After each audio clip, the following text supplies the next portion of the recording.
This is about a 2-pound piece of brisket. You want to cut them pieces so that they fit into your pot. No more than 2 inches thick. You can see this one has a thin layer and a thick layer. On the bottom, you can see the grain is going that way. So when you slice it, you want to slice against the grain, like this. Now there's fat layered on top, so we're going to take some of that fat off. It's okay to leave some, but just where it's really thick, take it off in thin slices so you can see when you're starting to hit the meat. As soon as you see you're starting to hit the meat, you can stop. Look at the side, you can see where it's thick.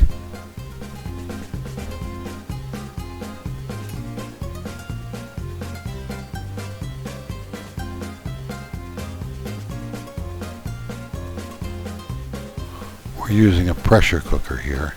You can use an electric pressure cooker as well. Either way, you want to put the thing in the bottom, the strainer, so that the meat doesn't burn and stick to the bottom. And you're going to put it in there fat side down for the same reason. So if anything sticks, it's only fat sticking to the bottom. If you have more than one piece of brisket, you can stack them up. Don't stack them directly one on top of another, but you can fill it about 2/3 of the way up. So here's all you need, and it only takes 2 minutes to prep the meat. You need an onion, you need some garlic, you need some onion soup mix, and some water. Rub the garlic all over the brisket. Too much garlic is fine, you don't have to measure. Put the onion soup mix in. Put the water in. Don't fill it all the way up, only fill it 2/3, halfway to 2/3 up the side of the meat. You're not boiling the meat, you're just braising it.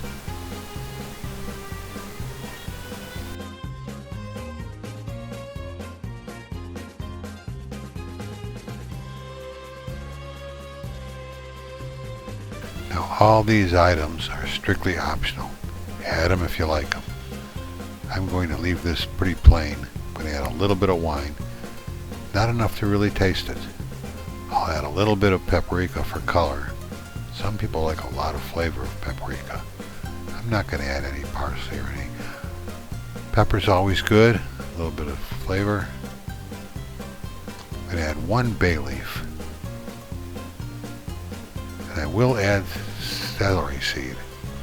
Usually I add fresh celery, but I'm all out of it. I'm going to skip the bouillon cube. I can always add bouillon later. And that's it. Lock down the lid on your pressure cooker and put it in on high, or on the meat high steam setting on your electric pressure cooker. Cook it for about 40 to 45 minutes. If it's on the stove pressure cooker, when the little thing starts jiggling, you can turn it down to just below medium. With the electric pressure cooker, you just set it and walk away.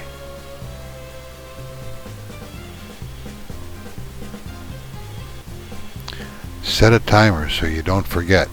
If it overcooks, it gets dry and stringy. All the water in there you can use. You can even add some bouillon and some more water and make a delicious beef soup afterwards. When the 40 minutes is done, shut the power off to the heat. Don't open the top. Leave it cool down to room temperature with the pot closed. When it finally cools down, you can open up the pot and take it out, preferably with the tongs. Sometimes with a fork, it falls apart, it's so tender. You can't cut it while it's hot for that reason. There you can see how tender it is. It falls apart with your fingers. Wrap it up in plastic, put it in the fridge until it gets cold. Don't try and slice it hot. You must slice it cold. Don't throw away the water. We're going to put it in the fridge, right in the pot or in a plastic. We'll use it later to make gravy and or soup. Okay, the meat and the juices have chilled. The fat's congealed on the top of the juice, so you can take it off with a spoon.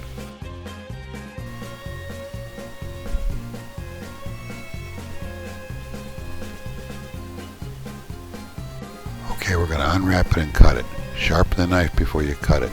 You need a really sharp knife to cut soft meat like that. Don't press down hard. Just let the meat fall, the weight of the knife fall right through the meat. There's the grain. You can see which way the striations are running. You're going to cut against that.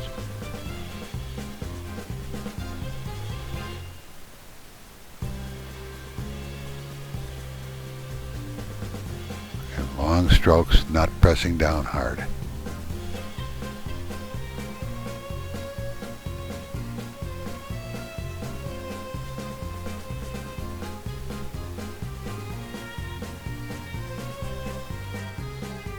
As you're cutting, if you notice that any of your pieces look a little fatty, you can always trim a little extra fat off the top. Any little pieces that don't slice into nice slices can be thrown right into a soup or gravy.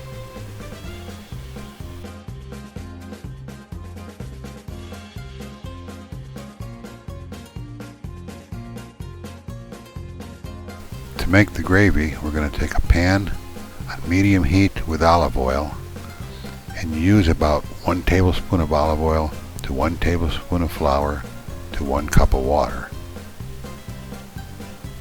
Fry the flour till it's a light golden brown. That will release the glutens and thicken the gravy.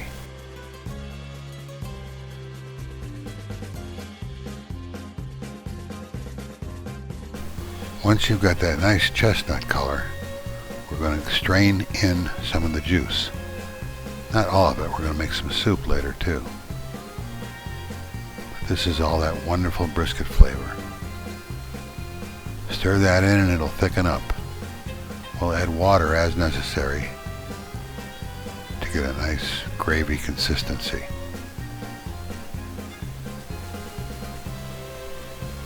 Then we're going to add a little bit of beef soup base to get a deeper beef flavor.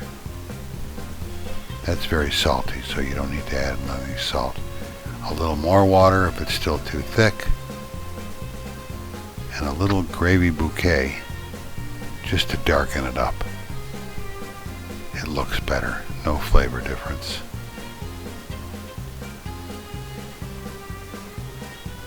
And there we go, gravy. Pour that over your nicely arranged slices.